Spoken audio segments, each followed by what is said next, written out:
ആണ് ഞാൻ. ഫാമിലിയെ കുറച്ച് ഇമ്പോർട്ടൻസ് ഭയങ്കര ഫാമിലി മെറ്റീരിയലാണ്. ഫാമിലിയിൽ നിൽക്കുന്ന ഒരാളാണ് ഞാൻ.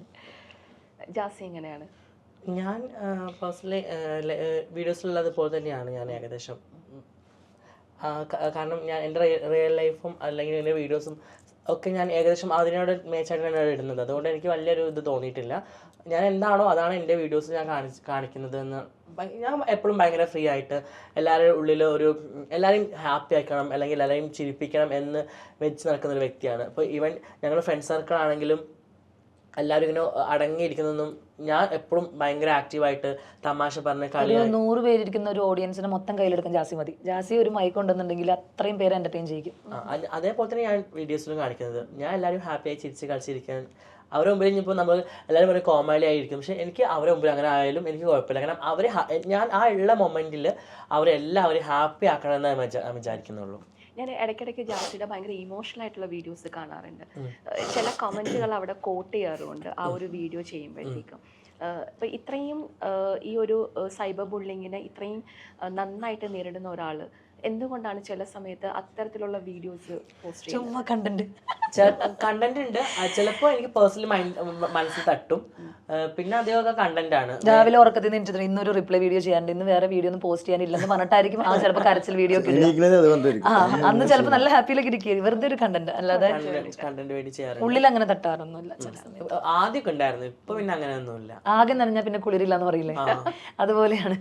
ഇപ്പൊ എന്തിട്ടാലും ബാഡ് കമന്റ് വരുന്നതുകൊണ്ടാണ്. ഇപ്പൊ ചില വീഡിയോസ് ഞങ്ങൾ പോസ്റ്റ് ചെയ്യുമ്പോൾ ഞങ്ങൾക്ക് അറിയാൻ പറ്റുന്നുണ്ട് ഇന്ന കമന്റ്സ് വരും, അല്ലെങ്കിൽ ആ ട്രോളന്മാർ ഇന്നത് പറഞ്ഞിട്ട് ഈ വീഡിയോയിൽ ഇന്ന സാധനം പിടിച്ചിട്ടായിരിക്കും അവർ ട്രോളാൻ എന്ന് മുൻകൂട്ടി അറിയാവുന്ന തരത്തിൽ വരെ ഞങ്ങളിപ്പോ ചില വീഡിയോസ് ഇട്ട് കഴിഞ്ഞാൽ ഷോക്ക് ആവാറുണ്ട്. കാരണം ചില വീഡിയോസ് ഒക്കെ ഇട്ട് കഴിഞ്ഞാൽ ഒരു ബാഡ് കമന്റ് ഉണ്ടാവാറില്ല.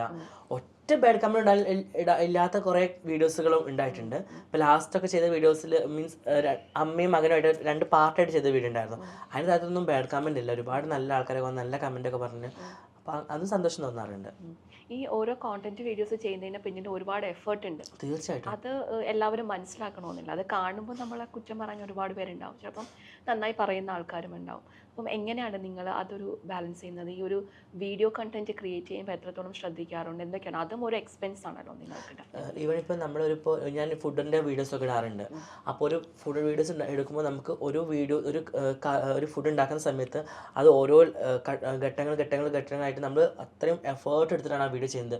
ഒരു 1 വീഡിയോസൊക്കെ നമ്മൾ കുറേ നേരം എഫേർട്ട് എടുത്ത്, ഈവൻ ഞാനാണെങ്കിലും എടുത്തന്നെ ആശയാണെങ്കിലും ഒരുപാട് എഫേർട്ട് എടുത്തിട്ടാണ് നമ്മളത് ഓരോ ഭാഗത്തുനിന്ന് ലൈറ്റ് സെറ്റാക്കണം, വീഡിയോ ഇവിടുന്ന് എടുക്കണം, ആ സമയത്ത് ഇത് യൂസ് ചെയ്യണം. അങ്ങനെയൊക്കെ ഒരുപാട് കണ്ടന്റായിട്ടാണ് നമ്മൾ വീഡിയോസ് എടുക്കുന്നത്. ഒരു വീഡിയോ എടുക്കാൻ വേണ്ടി നമ്മൾ ഒരുപാട് എഫേർട്ട് ചെയ്യുന്നുണ്ട്. ചിലതൊക്കെ സിമ്പിളായിട്ട് ചെയ്ത വീഡിയോ. കളിയാക്കുന്നവർക്ക് 15 സെക്കൻഡിലുള്ള ലിപ്സിംഗ് ചെയ്യുന്ന വീഡിയോ പോലും ചെയ്യാൻ പറ്റില്ല എന്നുള്ളതാണ് സത്യാവസ്ഥ. അവർക്ക് ക്യാമറയുടെ ഫ്രണ്ടിൽ നിൽക്കാൻ പോലും പേടിയായിരിക്കും. അങ്ങനെയുള്ളവരാണ് ഈ കമന്റ് ഇടുന്നത്. എനിക്ക് തോന്നുന്നു അത്യാവശ്യം നല്ല രീതിയിൽ കണ്ടന്റ് ക്രിയേറ്റ് ചെയ്യുന്ന അവർ അങ്ങോട്ടും ഇങ്ങോട്ടും ചെളിവാരി അറിയില്ല. ഇപ്പം ഞാനൊരു കണ്ടന്റ് ക്രിയേറ്റ് ചെയ്യുന്ന ആളാണ്, എനിക്കറിയാം അതിൻ്റെ ബുദ്ധിമുട്ടെങ്കിലും ഒരിക്കലും ഇവൻ്റെ വീഡിയോൻ്റെ അടിയിൽ പോയിട്ട് ഞാൻ നെഗറ്റീവ് ഇടില്ല. ഒരു കഴിവില്ലാത്ത ആൾക്കാരല്ലേ വെറുതെ കമന്റ് ഇടാൻ വേണ്ടി മാത്രം ഇരിക്കുന്ന അവരാണ് ഈ നെഗറ്റീവ് കമന്റ്സിന്റെ പിറകിൽ. അല്ലാതെ ഒരിക്കലും വേറൊരു ക്രിയേറ്റേഴ്സിന്റെ അടുത്ത് നിന്ന് കമന്റ് എനിക്ക് വരാറില്ല. അതുപോലെ സ്വന്തം ഐഡന്റിറ്റി റിവീൽ ചെയ്യാൻ പോലും ആഗ്രഹിക്കാത്ത ആൾക്കാരാണ് നമുക്ക് എതിരെ ബാഡ് കമന്റ് ഇടുന്നത്. അവർ അക്കൗണ്ട് പോകുമ്പോൾ ഒരു വീഡിയോസ് ഉണ്ടാവില്ല, പ്രൊഫൈൽ പിക്ക് ഉണ്ടാവില്ല, എന്താണ് അവർ ആണാണ് പെണ്ണ ഒന്നും ഉണ്ടാവില്ല. സ്വന്തം ഐഡന്റിറ്റി പോലും റിവീൽ ചെയ്യാനില്ലാത്ത ആൾക്കാരാണ് നമ്മൾ ഐഡന്റിറ്റി റിവീൽ ചെയ്ത് ഇടുന്ന വീഡിയോസിനകത്ത് നിന്ന് ബാഡ് കമന്റ് ഇടുന്നത്. അതാണ് ഏറ്റവും വലിയൊരു വിഷമം. സ്വന്തം മുഖം പോലും വെക്കാൻ DP പോലും ഇല്ലാത്ത ഐഡികളായിരിക്കും ഫേക്ക് അക്കൗണ്ടുകളിൽ നിന്നൊക്കെ. ഇനിയിപ്പോ ഏതെങ്കിലും ഒരുത്തം വന്നിട്ട് നമ്മള് അഭിനന്ദിച്ച് പറഞ്ഞു എന്ന് വെച്ചോ, ആ ഐഡിന്റെ അടിയിൽ പോയിട്ട് ഒരു 10 കമന്റ് അവന് തെറി വിളിക്കുന്ന കമന്റ്. അപ്പോൾ ഇങ്ങനെയുള്ള ആൾക്കാർ നെക്സ്റ്റ് വീഡിയോ വരുമ്പോൾ പേടിച്ചിട്ട് കമന്റ് ഇടില്ല. അപ്പോൾ പോസിറ്റീവ് കമന്റ്സ് കുറയുവാണ്. ഒരു ഗ്രൂപ്പ് ഓഫ് ആൾക്കാർ വന്നിട്ട് നെഗറ്റീവ് ഇടുമ്പോൾ പോസിറ്റീവ് ഇടാനുള്ള ആൾക്കാർ പോലും മടിക്കുവാണ് അവരെ തെറിവിളി കേട്ടിട്ട്. അതാണ് സത്യാവസ്ഥ. അല്ലാതെ ഈ പറയുന്ന കമന്റ് ഇടുന്ന എല്ലാവർക്കും മീൻസ് ആൾക്കാർക്ക് മൊത്തം നെഗറ്റീവ് നമ്മളോട് വെറുപ്പൊന്നല്ല. പോസിറ്റീവ് ഇടുന്ന ആൾക്കാരെ അവർ താത്തി പറയുവാണ്. അപ്പോൾ അതുകൊണ്ട് ആരും മുന്നോട്ട് വരില്ല പോസിറ്റീവ് ഇടാനായിട്ട്. ജാസിന്റെ ഒരു വീഡിയോ ഞാൻ കണ്ടത് ഉപ്പാന്റെ ഫോട്ടോ ആണെന്ന് തോന്നുന്നു. വളരെ ഇമോഷണൽ ആയിട്ട് നമുക്ക് തോന്നിയിരിക്കുന്നത്. അതിന്റെ താഴെ ഒരു ബാഡ് കമന്റ് ഞാൻ കണ്ടില്ല. എല്ലാവരും അത് ഭയങ്കര ആ ഒരു ഇമോഷണൽ സെൻസിൽ അവർ അത് എടുത്തിട്ടുണ്ട്. അപ്പം അതിൽ നമുക്ക് ശരിക്കും ജാസിയുടെ ഒരു ഇമോഷൻസ് നമുക്ക് കാണാൻ പറ്റും. ഞാൻ ഭയങ്കര ഇതായിരുന്നു. കാരണം നമ്മൾക്ക് എല്ലാവരും പറയും കണ്ണുള്ളപ്പോഴോ കണ്ണേ വില അറിയുള്ളൂ എന്നുള്ളത്. ഈവൻ ഇപ്പം നമ്മൾ പലപ്പോഴും ഈവൻ എല്ലാവരും നമ്മുടെ അമ്മമാർക്ക് വാല്യൂ കൊടുക്കും. ഈവൻ ഫാദേഴ്സിന് പലവരും ഒരു അത്ര ഒരു അമ്മമാർക്ക് കൊടുക്കുന്ന അത്ര ഒരു ഇത് കൊടുക്കുന്നത് ഞാൻ പലപ്പോഴും കണ്ടിട്ടില്ല.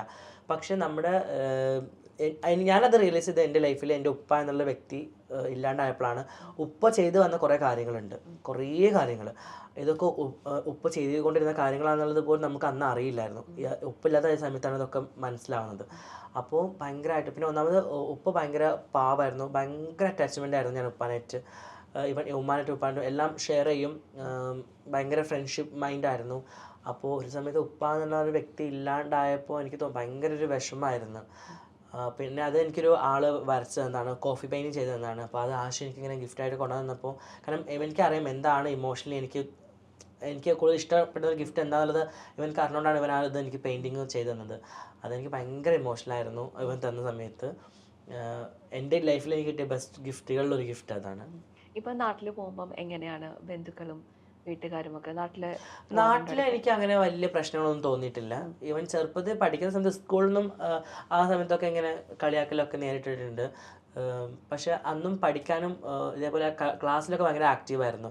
ഡാൻസിനാണെങ്കിലും അല്ലെങ്കിൽ നാടകത്തിനാണെങ്കിലും പാട്ടിനാണെങ്കിലും ഒക്കെ മുൻപന്തിലുള്ളതുകൊണ്ട് ടീച്ചേഴ്സിനൊക്കെ ഭയങ്കര കാര്യമായിരുന്നു. ഈവൻ അന്നും സുഹൃത്തുക്കളൊക്കെ പെൺസുഹൃത്തുക്കൾ തന്നെയായിരുന്നു. അപ്പോൾ ആൺസുഹൃത്തുക്കളുടെ അടുത്ത് നിന്ന് അല്ല ആൺകുട്ടികളുടെ അടുത്ത് നിന്ന് ഭയങ്കര കളിയാക്കലും പരിഹാസങ്ങളും ഒക്കെ ഇതാക്കും. ഈവൻ നമ്മളെ കളിക്കാനൊന്നും അവർ കൂട്ടത്തില്ല. അപ്പോൾ നമ്മൾ പെൺകുട്ടികൾ തന്നെ ആയിരിക്കും നമ്മൾ ചേർത്ത് പിടിക്കുക. അപ്പോൾ അവരുടെ കൂടെ അങ്ങ് ഫ്രണ്ട്ഷിപ്പ് ആവും.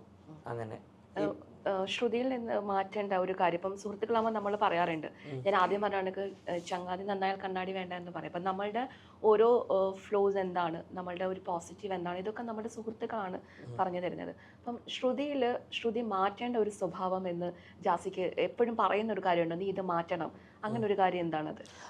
ഇവിടെ പെട്ടെന്ന് എന്ത് വിഷയം എന്ന് പെട്ടെന്ന് അങ്ങ് ഡൗൺ ആയിട്ടിരിക്കും.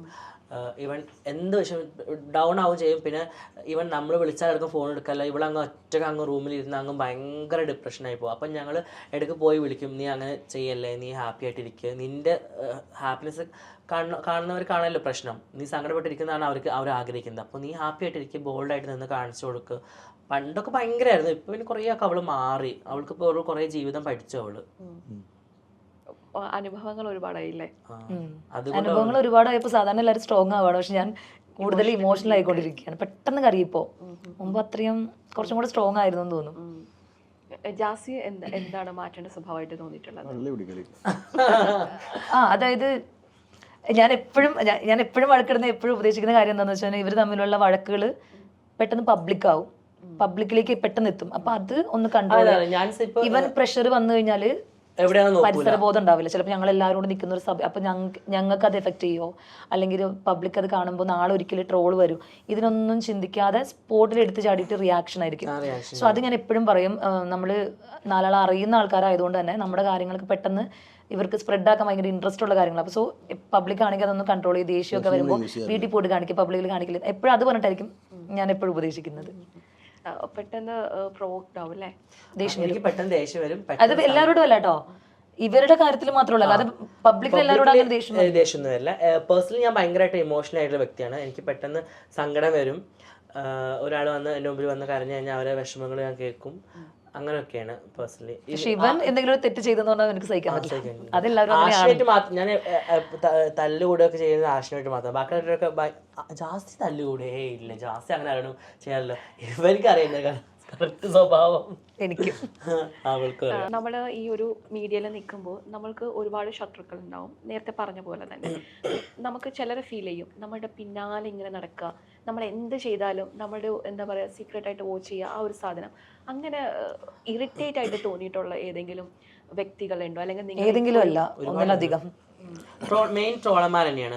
അല്ല, അവരിപ്പോ പറയുന്നത് നമ്മുടെ കൂടെ നിൽക്കുന്നവര് നമ്മൾ പോലും അറിയാതെ നമ്മളെ വാച്ച് ചെയ്തിട്ട് നമുക്ക് ഇറിറ്റേറ്റ് ചെയ്യുന്ന ഫ്രണ്ട്ഷിപ്പിൽ ഉണ്ടോന്ന് ഉറപ്പായിട്ടുണ്ട്, കുറച്ചധികം ഉണ്ട്. ഇപ്പൊ അവരെല്ലാവരും മാറിയിട്ടുണ്ട്.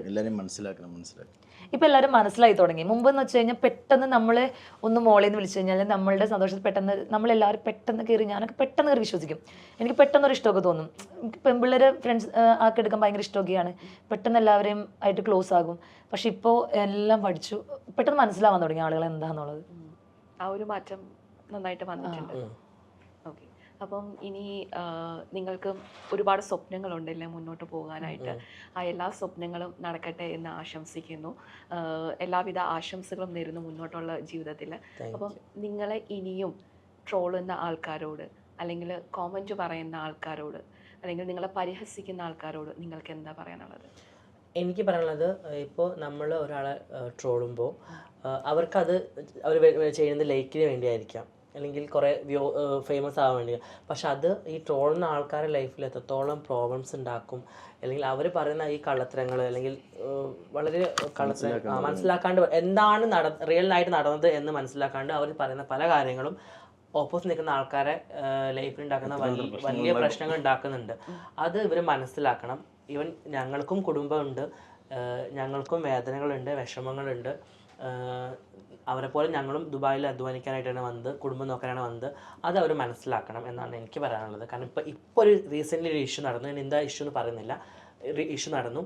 അത് എന്താണെന്ന് അറിയാതെ പോലെ അവർ ചെയ്ത വലിയൊരു കാര്യം. അപ്പോൾ അത് എൻ്റെ ലൈഫിലുണ്ടായ ഭയങ്കര ഒരു കാര്യം. അപ്പോൾ എനിക്ക് പറയുന്നത്, നമ്മളെപ്പോഴും ഒരു കാര്യം അറിയുമ്പോൾ അതിനെക്കുറിച്ച് അറിഞ്ഞിട്ട് പറയുക, അല്ലാണ്ട് വെറുതെ അല്ലാണ്ട് അവരുടെ ലൈഫിൽ ഭയങ്കര പ്രോബ്ലംസ് ഉണ്ടാക്കുമെന്നാണ് എനിക്ക് പറയാനുള്ളത്. നിങ്ങൾ ഇവിടെ നടക്കുന്ന സമൂഹത്തിലെ ഓരോ കാര്യങ്ങളും നിങ്ങൾ അവെയറാണ്. നിങ്ങളിടുന്ന പോസ്റ്റുകൾക്ക് വരാൻ പോകുന്ന കോമൻറ്റുകൾ, അല്ലെങ്കിൽ ഇനി ഭാവിയിൽ നിങ്ങൾ ചെയ്യുമ്പോൾ നിങ്ങൾക്ക് വരാൻ പോകുന്ന, ഇതിലൊക്കെ നിങ്ങൾ ഓൾറെഡി പ്രതീക്ഷിച്ചിരിക്കുന്ന ആൾക്കാരാണ്. അതുകൊണ്ട് തന്നെ നിങ്ങൾ അത്രയും സ്ട്രോങ് ആണ്. നിങ്ങളെ ആർക്കും അങ്ങനെ പെട്ടെന്ന് തകർക്കാൻ പറ്റത്തില്ല. അപ്പോൾ അതുകൊണ്ട് തന്നെ ഇനിയും നിങ്ങൾ ഇമാതിരി ഫോളോ ചെയ്യുന്ന ആൾക്കാരോട്, അല്ലെങ്കിൽ നിങ്ങളെ ട്രോളാനിരിക്കുന്ന ആൾക്കാരോട് എന്താണ് പറയാനുള്ളത്? എനിക്ക് പറയാനുള്ളത്, നിങ്ങൾ എത്ര ട്രോളിക്കോ, പക്ഷെ അതിലൊന്നും ഞങ്ങൾക്ക് വിഷമമില്ല.